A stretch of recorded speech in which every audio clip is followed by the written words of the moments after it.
Welcome to Novelist Spotlight. This is Mike Consol, your host. Two quick things before introducing you to my guest. First, I encourage you to subscribe to this podcast by clicking on the follow button and also clicking on the bell icon so you're alerted to each new edition of the program. Second, in addition to being the producer of this podcast and interviewing novelists, I am a novelist myself. I've written 4 books, 3 novels, and 1 short story collection. In the episode notes, you will find a short link to my Amazon page and all 4 of those titles. Now, on with our program. In the spotlight is Tracy Clark. She was born in Chicago. She calls it the greatest city ever. She says it must be so because I'm still here, loving the seasons, cursing the heat, shivering through the frigid winters, complaining endlessly about the humidity, but none of it seriously enough to prompt me to pack up and move someplace else. When she was growing up, she read everything that she could get her hands on, but the progression towards a life of fiction went something like this. Dr. Seuss to Amelia Bedelia to and from Amelia to Harriet the Spy, a book I read as a young boy, and from Harriet to Agatha Christie, and so on. Along the way, she managed to graduate college and grad school and then start a career in the newspaper business. She now edits by day. She writes around her work schedule. She's up at 5:30 a.m. with her laptop and a cup of Earl Grey tea. Never mind the coffee, Earl Grey tea, the Queen's tea, at her side.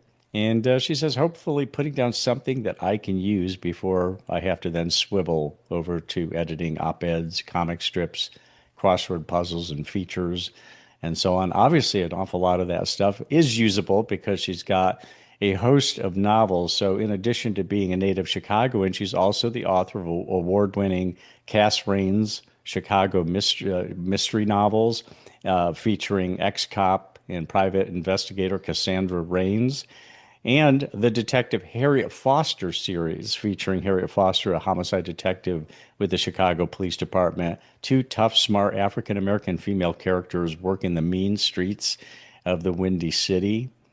She's a multi-nominated Anthony, Lefty, McCavity, Edgar, and Seamus Award finalist. Those are a lot of accolades right there alone. Tracy Clark is also the 2020 and 2022 winner of the G.P. Putnam's Sue Grafton Memorial Award, as well as the 2022 Sarah Paretsky Award. And she is a proud member of the Crime Writers of Color organization, as well as Mystery Writers of America and Sisters in Crime.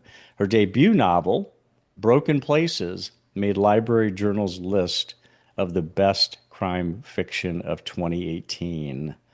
Wow. When not writing, she's watching old black and white movies, reading, or just puttering around. And as a proud Chicagoan, it's deep dish and hot dogs. No ketchup. Of course, no ketchup. Mustard is so superior on a hot dog to ketchup. Tracy Clark, after that extensive intro, it wouldn't be that extensive except that you're accomplished. Welcome to Novelist Spotlight. Well, thanks for having me. I'm heat wave over here, but I'm making it. You know, in the house, under the air, trying to stay alive. And you're still not even thinking about packing your bags and moving to a colder climate. Kind of like it. I mean, it sort of evens out. I love the winter, not so much the summer, but the winter makes up for it. Yeah, if you're a writer, the winter means it's cozy. You're indoors, you're watching black and white movies, and then you're being inspired to sit down and do some writing. Yeah. It's kind of a writer's kind of element, I would say. You don't want the temptation of going out to the lakeside and, Ugh. and all that because No, you don't get work done out there. nah, not much, not too much. You came to my attention because you wrote an article, and this is where I'd like to start with you. You wrote an article for Writer's Digest called Five Tips for Creating Character Voice Readers Will Love. Mhm. Obviously, you are a character-based novelist. You write um, about a couple different detectives whose work you have rendered. And what I'd like to do is have you talk a little bit about these 5 tips. First thing I'm going to do, though, is actually make my way to the, oh, yeah, here it is. I thought I had called up the article myself, and here it is. I what I want to do, Tracy, is let me name off the five tips, and Okay. then we'll go have you drill down into each one, give us a little bit of an explanation on each of them. All right. So, tip number one is character. Tip number two is distinctiveness. Tip three, sound slash style. Tip four, dialogue. Tip five, backstory. So, um, I definitely wanted to run through these with you because you've obviously, as I say, you write character-based novels, detective novels, and you're obviously creating characters and creating a voice that has been abiding with readers. Let's start with character. Number one, you say character. What about character? Well, character, I think, is the most important thing about fiction. I mean, we want readers to be engaged in our stories. We want them to sort of read page by page. And I think we accomplish that, writers do, by giving them characters that resonate with them, characters that sort of represent as human. They sort of recognize them as human beings. They know what they're feeling. They know what they're thinking. They've been in those situations because we're all human beings. And so you want to give them a sort of a commonality, something that they can sort of latch on to. Whether those characters are good or bad or sort of ambiguous, it doesn't matter. They have to have a character on whose shoulders they sort of sit and sort of go through your story. And if you don't give them a character that is engaging, a character that they are interested in, a character that they want to sort of come back and figure out whether or not they're going to get what they need, then you lose them. So you have to give them something to sort of latch on to. So character for me is first and foremost. I sort of write character-driven stories as opposed to plot-driven stories. I sort of learned early on as I was sort of teaching myself how to write. Teachers would say, well, you either have a character-driven story or a plot-driven story. And I knew right away that character-driven was going to be my niche. And I did that because that's what I'm interested in. I'm interested in how people live, how people think, how people feel, how they go through struggles, how they get through the hurdles that writers give them. And we give them hurdles because that's what fiction is about. It's about conflict and tension and churn and all of those wonderful things that sort of get you interested. And characters have to be able to sort of hold up to that. So I Yeah, knew right yeah. away that character driven was going to be it. And then it became a process of trying to figure out how to create book people that were as or seemed as real people were. So character first and foremost, and then everything else sort of blossoms around that. You are not the only one who believes that, of course. One of the big names in fiction writing who said character first and foremost is Larry McMurtry. He said story is nice, setting is nice, and this and that's nice. But he said if you don't have a character that people connect with, all is lost. And people care, people connect with people. And you render a good character and you've got somebody locked in. Especially a character they care about or they despise, I would imagine. You want the bad guy, you always want to see that the bad guy get his or her comeuppance. Yeah. You mentioned number two is distinctiveness. I mean, we can't all create Dashiell Hammett because Hmm. that'll just be a skipping record. So, Right. how do we achieve distinctiveness? Well, you listen. I think what writers do the best is listen to how people talk. See people out in the street. I mean, writers are the people who are sitting in that coffee shop in the table by themselves, listening to the conversation in the table next to them. Okay, we're looking for characters. We're looking for how people sort of interact with each other. One person is not going to speak the same way the other person speaks. They're going to be two distinct personalities, and it's that distinctiveness that we're going for. So we want things that sort of ping on, something a little odd, something a little off, something that not everybody sort of exhibits. We're looking for that little kernel of, I guess, creativity or strangeness. That's sort of what's going to add something to the character. So your characters cannot all be the same. There's got to be something between one character and the other that is different, that makes them different, that makes them sound different, look different, walk different, talk different. And so, yeah, we're looking for those things, whatever they are. Some of those things we create on our own. They just sort of pop into our heads. Some things we find out in the street, some on the line at the grocery store. Somebody who sort of walks differently or holds their head differently or talks in a different way that we haven't sort of heard a lot about. So yeah, we're looking for those things, those little sparks. Gotcha. And then there's sound and style. When you say sound and style, what exactly do you mean? Well, we don't talk the same, do we? Even in Chicago, we've got, I don't know, five or six different accents. We've got that South Chicago accent. We've got the Southeast side accent. We're all different. And you can sort of ping people from how they speak, what words they use, how they sound, whether or not it's nasal here in Chicago, or if it's not. So we kind of, those things too, go back to building that character layer by layer, distinctiveness by distinctiveness. How do they sound? How do they speak? Do they speak in complete sentences like they've been to Harvard or whatever, or do they not? So those things can sort of add another distinctiveness level. What I write about cops most of the time. Cops don't speak like college professors. Okay, they have their own language. They have their own shortcuts. They all have their own accents. North Side cop is not going to talk like a South Side cop. And so those things are you have to sort of write and listen to and put onto your pages. And the more you can do that, the more distinctive and specific you can make it, the better you're going to be because those characters are going to sort of lift themselves off the pages and not sort of be stereotypical in any way, which is what you want. Yeah, and I would imagine it is a pretty common thing. I'm sure literary agents and editors run into authors who are writing in their own voice, and then all the characters have that same Yeah, voice. They're not differentiating them. So it's kind of like, wait a minute, who's speaking here? And why does exactly. everybody sound the same? The Exactly. cop sounds like the criminal, sounds Right. like the guy in the crime lab, and so on. Yeah. I don't see a lot of criminals out there speaking like Henry Higgins. I mean, it just doesn't happen. How about dialogue? That's number four, dialogue. Dialogue, well, I think the biggest mistake new writers make, which is what I made when I sort of started out, is that fiction dialogue is different than how people actually speak because it's got a specific purpose. When you're writing dialogue on the page, you're writing dialogue that sort of moves your story along. So it can't be just sort of meandering, talking like you're sitting in a grocery store or something. It has to be specific. It has to be sort of purposeful. Dialogue has to be sort of shorthanded. You're trying to get your story told in this bit of dialogue to move that action to the next action to the next action, like dominoes falling on each other. And so dialogue has to be very succinct. It has to be very specific, very precise.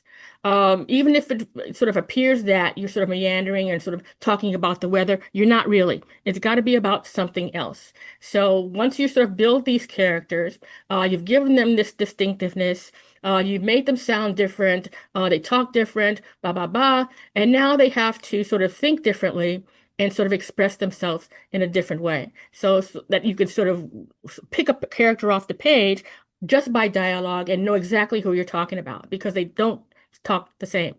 And so again, specific, different, but human. Yeah, it's really questionable the advice that some writers give. They say write dialogue like people talk. Well, if you Uh, ever eavesdrop on people, it's very boring. it It's is. boring, and it's not, as you say, it's not purposeful. It's not really moving a story along.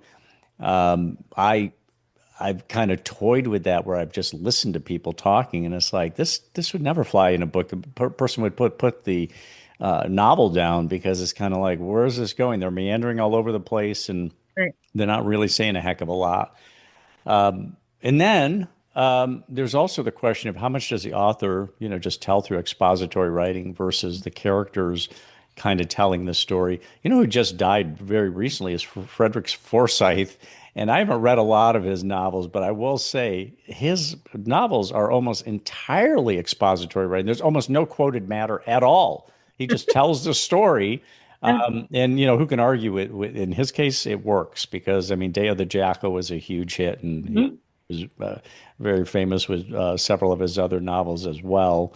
So that's always a consideration. Just what the ratio between expository versus dialogue. Um, Finally, number five is backstory. Talk about backstory. Well, that goes back to, I guess, the character layering, right? You want to give your characters, once you've sort of decided who they're going to be, you want to give them something interesting to sort of deal with. When we meet them on the page, we want them to have like a full life behind them. A life full of challenges and struggles and life stuff that we all have to sort of deal with. That's part of making them appear human or feel human to the reader. And so the more complicated you can sort of make that backstory, the better you are. I mean, you want a deep character. You want a character who's had to deal with some stuff. And so you want something to be fully rounded and complicated and multi-layered and sticky and messy and all the things that humanity is. So I sort of invest a lot of time in sort of figuring not only who the characters are, but where they came from. Before we meet them on that first page, what has gone before? And so you sort of sprinkle those little elements as you create them about the story. I mean, you don't learn everything about the character right up in one bat, not in one fell swoop, but you sort of sprinkle those little details, whatever you've decided they're going to be, throughout the story, because that becomes your character's arc. They start at point A, and you've got to get them to point Z or wherever you want to end it. But they've got to go through some stuff, and they've got to deal with whatever that stuff is as they're sort of dealing with whatever present problem that you've given them. So they've got to come to the page fully human, or as human as you can make them. And so they've got to have stuff to deal with. So just like we all do. So that's what backstory does for you. It gives you that sort of gravitas, that sort of weight that that character needs to sort of get through whatever struggle you give them. Now, so again, to our listeners, that's from the readers, not readers, a Writer's Digest story, written by Tracy Clark. Those are the five elements there. You can always look that one up if you wanted to read it word for word, but not until we're done talking here, because I've got plenty of other questions for Tracy, including how you go about creating characters, Tracy. Now you've got two, of course, very well developed characters with Cass Raines and Harriet Foster, but you introduce characters in these novels, new characters. What is your process? I mean, I've heard authors that say you just write about that person. You write and you write and you write for days or even weeks until you really understand that character. You understand them as a person.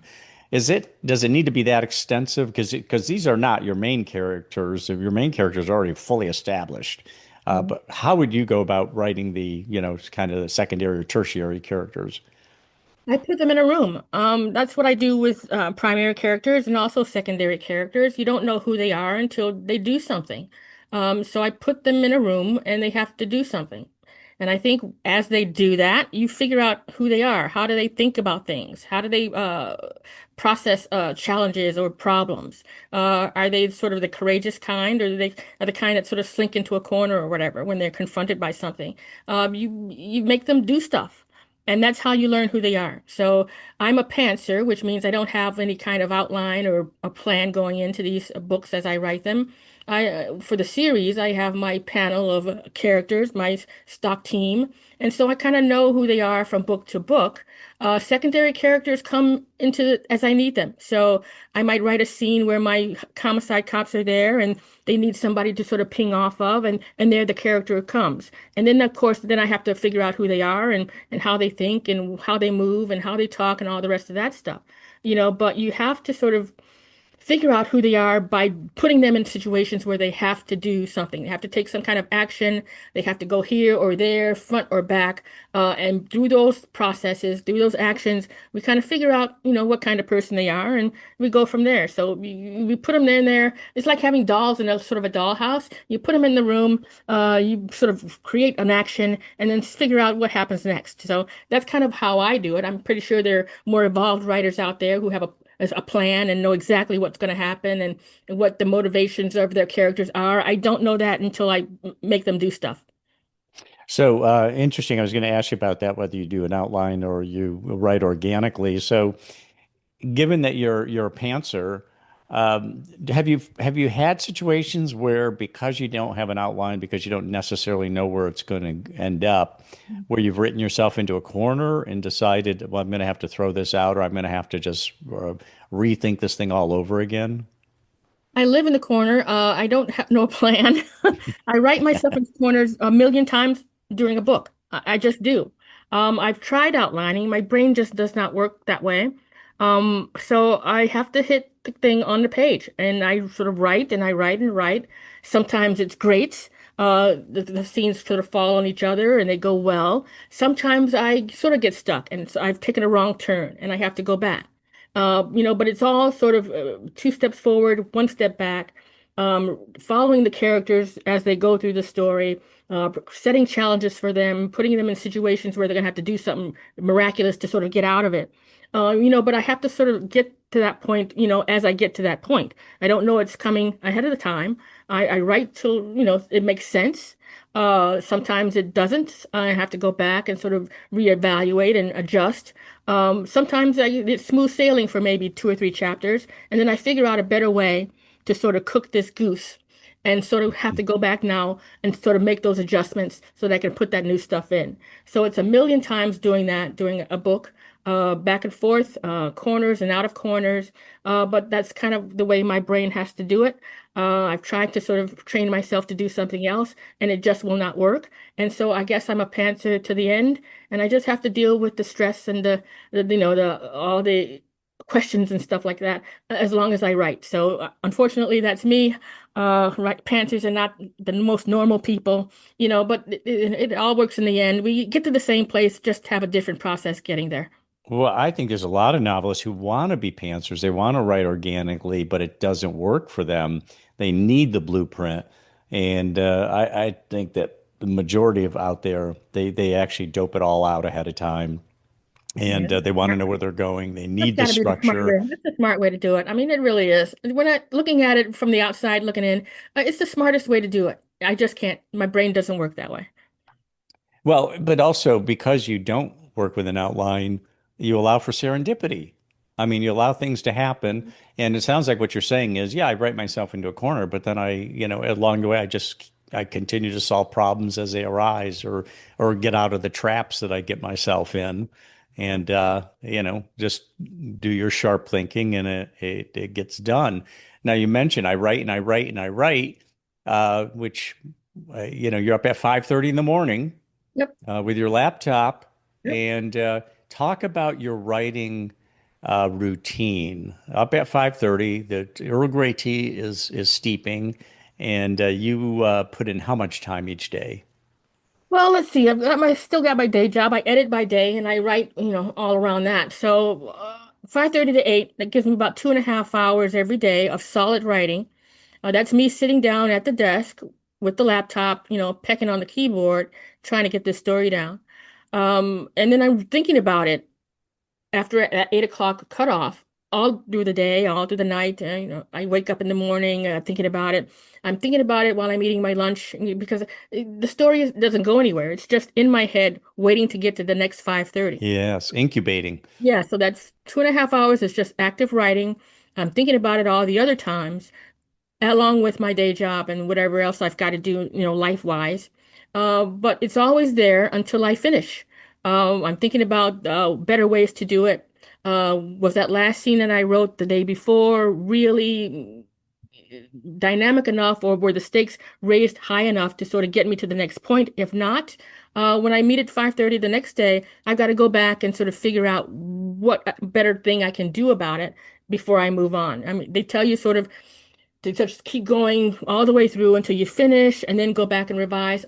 Again, my brain does not work that way. And so I have to fix the problem as I meet the problem. And so once I've solved whatever that thing is, then I can move on to the next thing and we're, off to the races. But I have to fix it and then move on. And so I'm always thinking about it. I only have that 2.5 active writing, but I'm also writing in my head all the rest of the time. So that's kind of how I have to do it. That's Yeah. all the time I've got. Yeah. What happens when, I mean, I'm sure there's times during the day when something, you have, these small flashes, epiphanies, or what have you. And then what do? You just scribble down I've got some a, got verbiage a to remember to go to work on it later. Yep. I've got a stack of post-it notes right here on my desk. If I have something in the middle of the day that sort of solves whatever problem I left behind, I scribble it down and put it on my on my writing laptop. And that's what I sort of hit 5:30 the next morning. So I'm always thinking about it. I think all writers are. Their stories are always there until they finish them. And so I'm thinking about it all the time. I active writing 2.5, and then all the rest of the time, that's it. And so if a spark of something comes, I figure out a better way to build that mouse trap, then I will write it on a post-it note, stick it on my laptop, and then we'll hit it the next day. So, Do you keep your post-it notes do you try to keep them in order nah, in they're all over progression? They're all over. Okay, then they're all you over just figure that out later, they're all over. exactly where you're going to plug them in. Yeah, when Uh, I put them in, I sort of crunch up the post-it note, throw it away, and then I move on to the next thing. So I'm not really fancy about it and not really precious about the notes that I write. Once I've solved the problem and instituted whatever that note is, it goes in the garbage and then I move on. Now you write and edit for a publication. Which do you mind telling us which publication it is? Well, I'm a newspaper editor for the Tribune Company, so I do their syndicate stuff. So I'm looking at op-eds and crossword puzzles and jumble and all the rest of those For wonderful the things. Chicago Tribune? Oh yeah, so that's what I do. All right. The We all esteemed came. Chicago Tribune. The Yeah. cool thing about it is we all sort of came home after the pandemic, and we never came back. So I'm working from home, two laptops, one desk, and so it's kind of cool. Yeah, exact same thing happened with the magazine company I work for. It's COVID. We went home and nobody wanted to go back. I mean, I like the office. I'd actually like to spend a little bit more time in the office, but we are a virtual company now, like so many others. Yeah. Actually, the kind of work we do is it lends itself very well to working from home. So it works for this profession. Mm. Do does your private investigator, Cass Raines, and your detective, Harriet Foster, ever meet on your pages? Have they ever crossed paths in your novels or not? Or do you keep them separate? Because I know they're two separate series. Yeah. They meet in the latest book that comes out in December. It's the first time that they meet. And you would Oh, think that there would be some kind of simpatico, sort of understanding or some kind of mutual admiration. It's oil and water, which is kind of what you want with fiction. Nothing should ever be easy for your characters. And even in this encounter, there's some tension and some conflict. And I kind of like that. I kind of like putting them in a position where you would think they would have a lot in common, right? I mean, two African American women, fighting crime in Chicago, one an ex-homicide detective, one a current homicide detective, and yet, there's some little some fun action that goes on. So I kind of like that. I like keeping things interesting. I kind of like making them not easy all the time. And so they meet in I think Edge is the next book that comes out in December, and they meet there. So we figure out who they are and how they sort of interact together, and it's fun. I think I sort of created a relationship that probably could go somewhere if I chose to do it, but it could end there if I left it there. So it's kind of cool. I had fun writing it. so the title is Edge, comes Edge. out in December. Mhm. Gotcha. So now is Cassandra Raines a former cop turned investigator? Oh yeah, yeah. Okay, so um, cops and private investigators don't necessarily get along anyway, right? Because the No, cops are doing things officially, and it's like, what's this woman coming along doing, messing around exactly. with this? They're asking questions, they're following up, and maybe on some of the people I spoke to, and confusing the issue for some of my potential witnesses or some of my potential bad actors or what have you. Huh? So it makes sense. It does make Yeah, sense. yeah. Um, now. Talk about the turning point, if there was one in your writing life. Was there a time when you had an epiphany of some kind, or you got some advice of some kind, or you went to a writing workshop of some kind where it's like, wow, that turned a corner for me and my writing really accelerated after that? Um, I don't know. I don't think there's one specific piece of advice. I remember sitting at one writers' conference early on when I was still in college, and I sort of went to them, not having written anything good and sort of looking for advice and, some kind of direction. And one of the instructors said, well, when somebody stood up and said, well, how do you get published? Or how do you make sure that you get published? And the guy said, well, all you have to do to get published is write a good book. So up until that point, I was sort of stressing about, craft elements and pacing and oh, how am I going to do this? I don't know how to do this, and all you have to do is write a good story. And it took me more than 20 years, I think, to sort of get myself to a point where I could sort of write a solid story. Now, it was not good or bad or whatever. It was a solid story in terms of craft elements, in terms of character development, and sort of getting through the middle and the beginning and end and all of those wonderful things that you sort of have to go through. A solid, well-rounded story that said something, said what I wanted it to say, and that I felt comfortable sort of sending out into the world and trying to get published. So write a good story. The best advice I've ever gotten. Keep writing was the second favorite advice that I was ever given. Just keep doing it. The more you do it, the better you get. The better you get, the better your chances become. So you just have to keep at it. I mean, the only people who lose are the ones who sort of give up and stop and do something else. If this is what you want, you have to write. And you have to write until you get it right. And as long as that takes, it took me 20 years, over 20 years to get a book deal. And that was back and forth. That was sending stuff off and getting rejected and sending query letters off again and getting rejected again. And you know, you have to sort of decide who you are. Are you a writer? If you're a writer, you have to write. You have to keep writing. So, talk about when you found your agent. Mhm. So you obviously you said 20 years you were sending manuscripts off to literary agents trying to get somebody to say, okay, I want to represent you. Um, how did that happen? Did you get an email reply saying, "Hey, I'd like to." I mean, they usually want a sample. Then it's "Hey, I like what I read. Send me the full manuscript." Can you give us a little insight into how it came down for you? It must have been very exciting at the time. Well, yeah, I think it's exciting for everybody when they sort of get that nod, right? Yeah. Um, I sort of joined a writer's workshop here in Chicago. One of the rejection letters that I got, usually they're sort of standard, we're not interested, blah, blah, blah, good luck in your future endeavors. One particular one said that suggested that I sort of join a writer's workshop. And so that's what I did. I sort of Googled writers' workshops in Chicago, and I found the Writers Loft here in Chicago. And I stayed there for 2 years, retooling manuscripts that I had in the drawer, until I sort of got them in a spot where they were pretty good.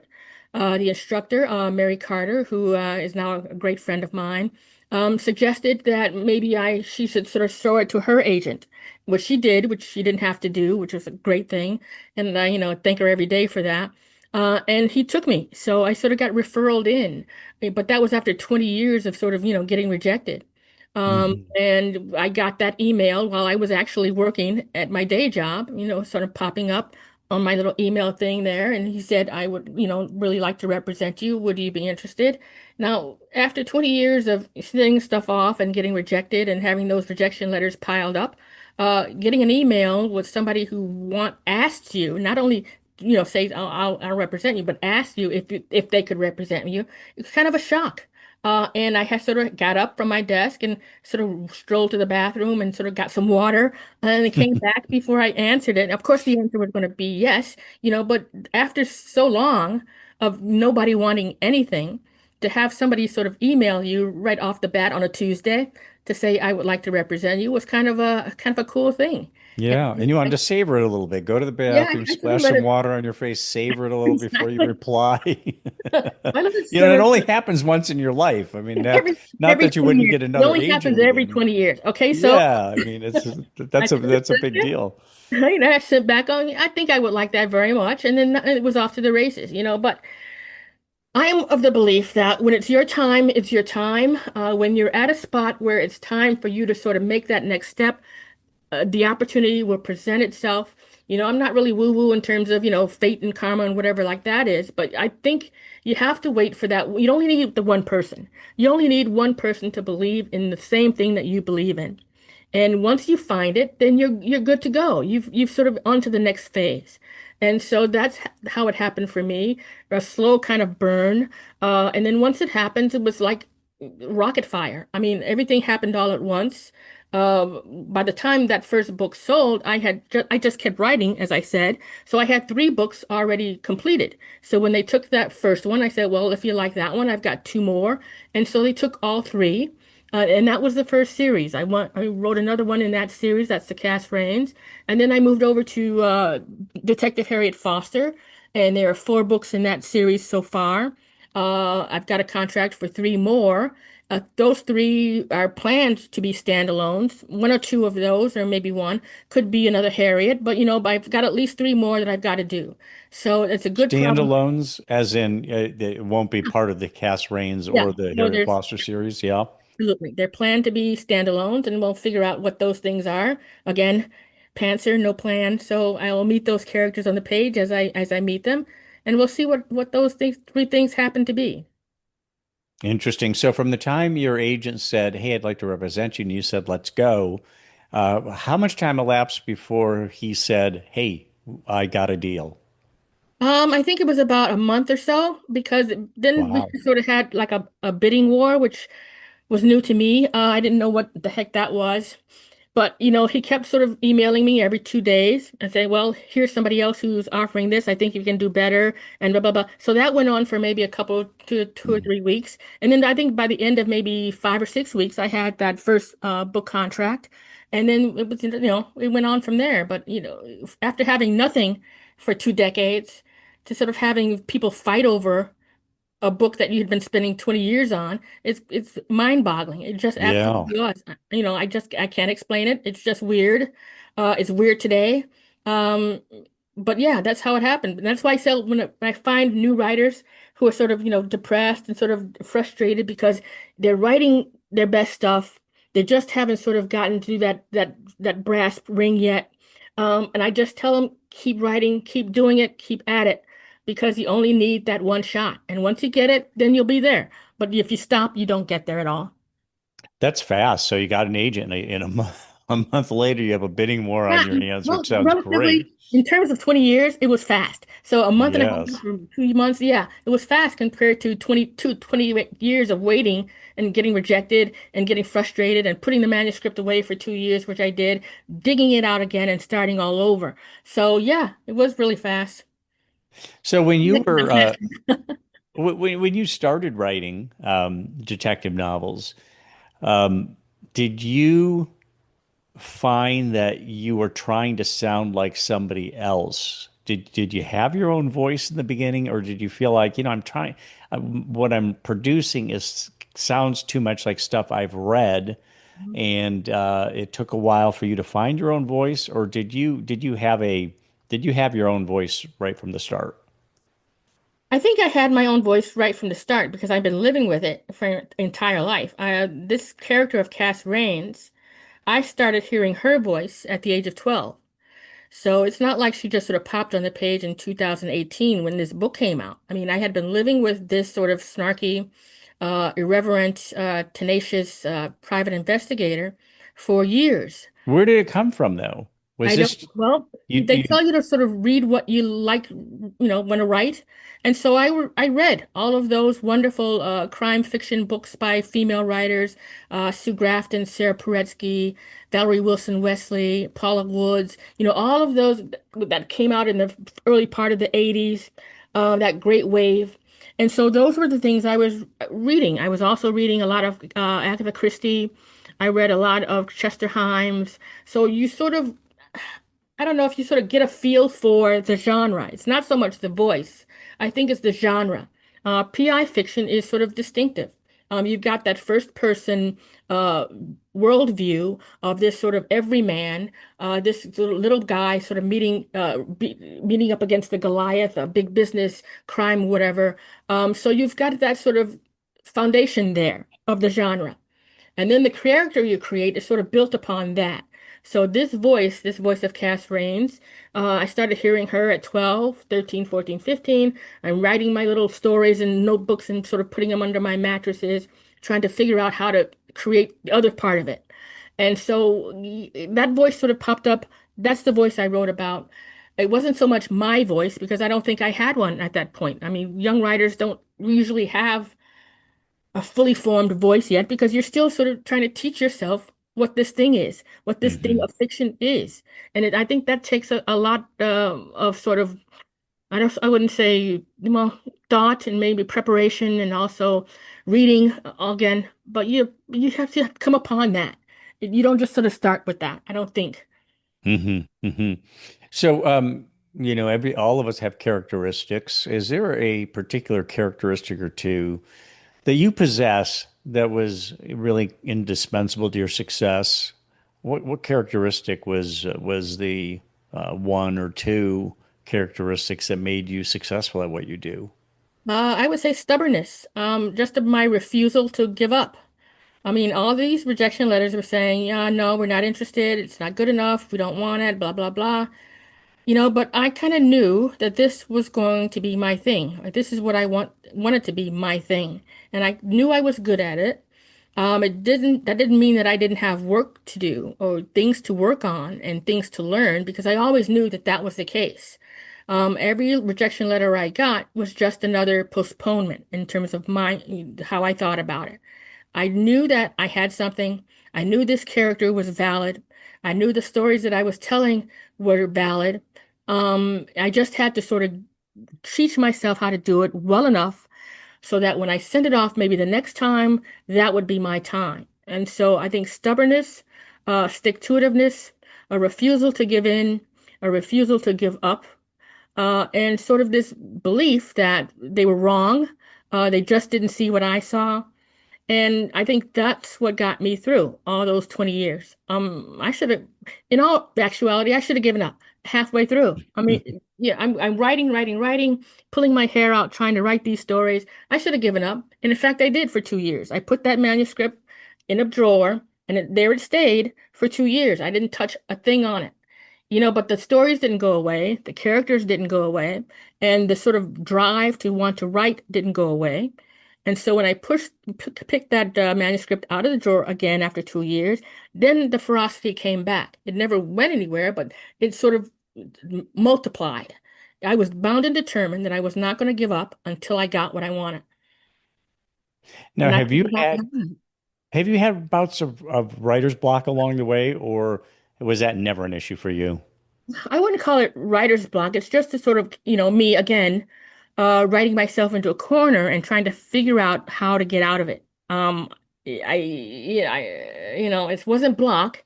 It was just I haven't figured out the exit. Hmm. And so I pace a lot and I think a lot. And when I write myself into a corner, I sort of think about where I am and what wrong turn I might have taken and what I sort of might need to sort of get myself onto the next phase. But it's never not doing anything. I'm never not writing. Either I'm writing on the page or I'm writing in my head or I'm thinking about writing either place. But I'm always thinking about story and how to make it the best I can and raise the stakes and get those characters where they need to be and try to figure out how to confound them at every turn. And then also to think about the experience of the reader. And you want your reader to have a good time when they read your stuff. You want them to enjoy what they're doing. And so all of those things are going into my thought process. And I've got to figure out how to get myself out the corner. And if it takes a day or 2 days, or it might even take a week. Doesn't mean that I'm not writing. I'm thinking about it. I'm sort of putting myself in the desk in front of that laptop. I might be writing stuff that I might not ultimately use, but I'm always writing. And so, no, not writer's block, just writer's stall. Well, you said two things that I wanted to point to. One being pacing, Mhm. physically pacing. I think that's one of the great writers' tools that a lot of writers don't even think about or realize. But to actually physically move stimulates the brain. There's something about pacing. Pacing is a rhythm, and Yeah. writing is rhythm. Like almost everything in life, you have to establish a rhythm to it, or it's not going to, there's not going to be any continuity there. There's not going to be any real vibe there.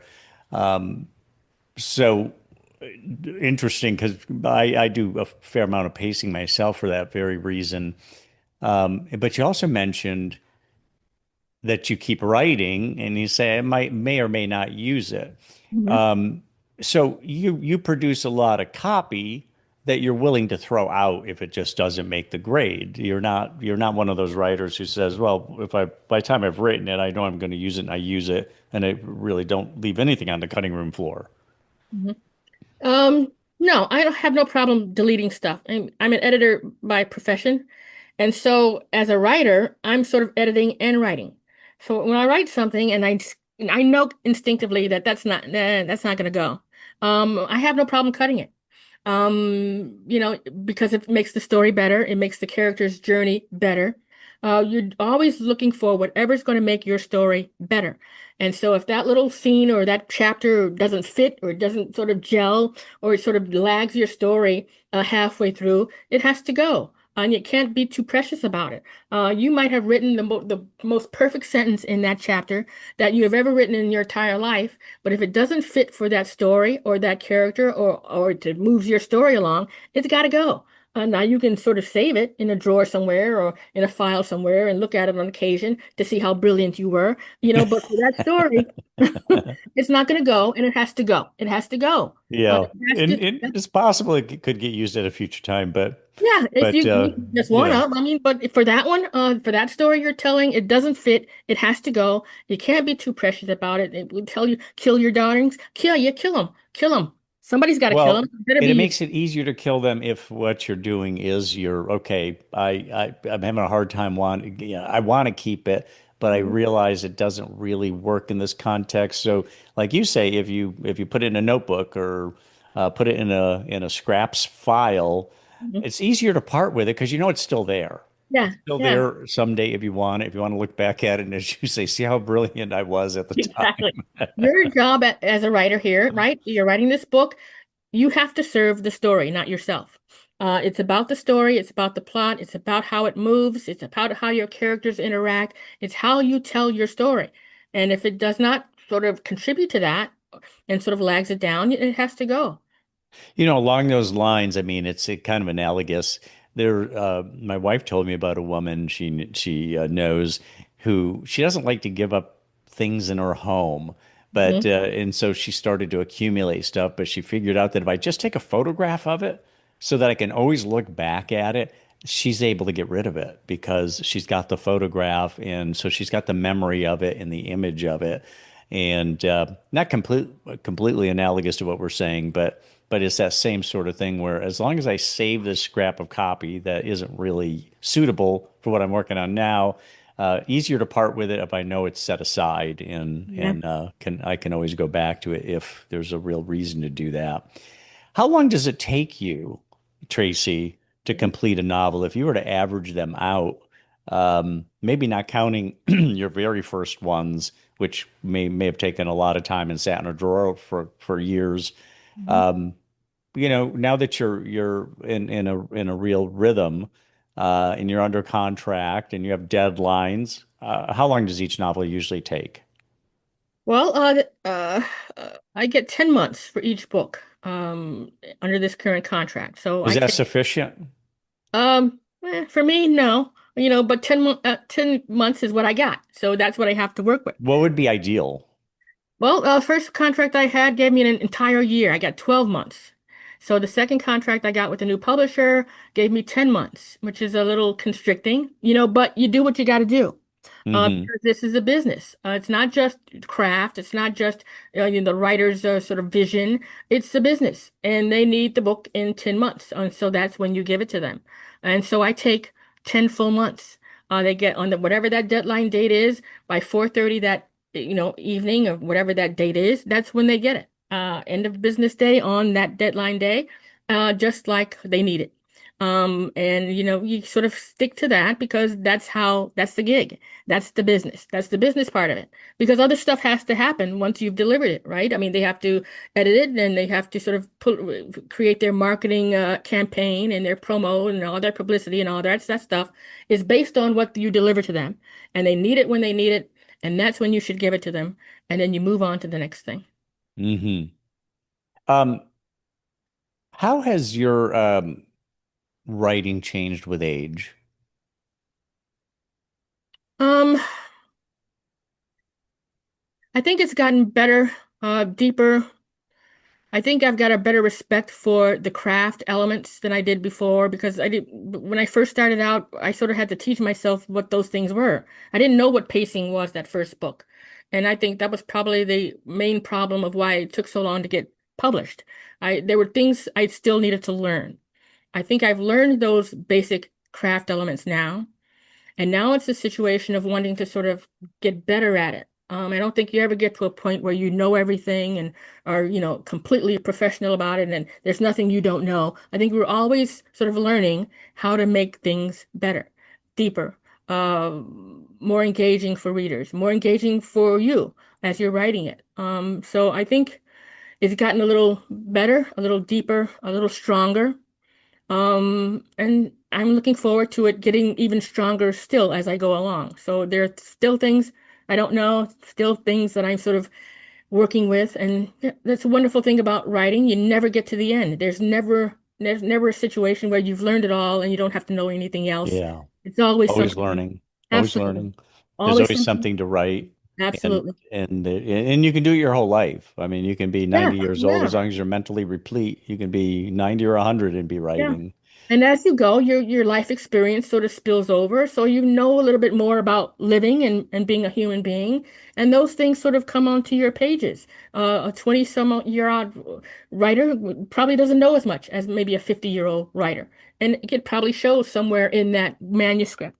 So as you grow as a person, your work grows as a writer, gets deeper and stronger and more poignant. I mean, poignant. And so, yeah, you're always learning, you're always getting better, you're always getting to the next thing. So true or false, there's never been a better time to be a black female writer of fiction. Um, Better time. I think it's been a better time than it was before. I mentioned that first wave of female crime writers in the early 80s. It took another decade for us to get writers of color. Walter Mosley, Valerie Wilson Wesley, Eleanor Taylor Block. It took another decade for those people to sort of exert themselves, and then, they were there. Some of them were gone pretty quickly. Others sort of stayed a little bit longer, but it was sort of, I don't know. There was this misconception that, Black writers didn't have a readership, that there was nobody out there that was going to read their stories. I even had one of the publishers who sort of rejected me say, well, we hired a black writer just last week. We don't need another one. Readers are black readers don't read. Who's going to be the audience for this? I think that has gotten That's better. news to Terry McMillan and Yeah, Zadie Smith and yeah, yeah. So we had those isolated things. I think we're getting a little better today. We've got a lot more writers of color, not just African Mhm. Americans, but Not to mention writers Toni of color. Morrison. I mean, she Absolutely. dates way back, but it does seem that today the publishing business is looking more for more female writers, more writers of color, more Yep. queer writers, you Yep. name it. Yep. Yep. There's a lot more diversity Yep. that they're looking for, and obviously that the thought that Black Americans aren't really into reading has been exploded. And Yeah, then Terry McMillan stuff was turned into absolutely. yeah, movies and Toni Morrison. So so let me ask you this: if you were organizing a dinner party and you were going to invite three literary figures as guests at your home for dinner, dead or alive, who would your three be? Hmm. Agatha Christie, definitely. Um, Maya Angelou, Mm. definitely. And probably Sue Grafton, definitely. Mm-hmm. Mm-hmm. That'd be quite a conversation. Yeah, wouldn't it? I can just imagine. Yeah. Yeah. Now, do you spend time watching? I always like to ask about, what are you streaming on Netflix or other, streaming channels? Mhm. Do you spend time watching any crime movies and shows? Do they help inform your writing or inspire you?